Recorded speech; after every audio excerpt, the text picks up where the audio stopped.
Hi, I'm Nicole with BeachTech. Today we are at the beautiful Meadow View Farms Equestrian Center in Reno, Nevada.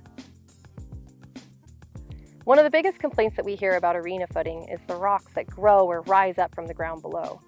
Often rakes are used to groom the arena, but they just don't pull the rocks out. Our mobile screeners are able to screen out rocks from the size of a football down to the size of a pencil eraser.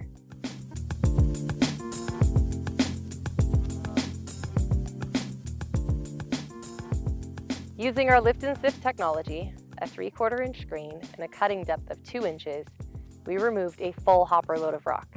And without removing any of their footing, we left a riding ready arena.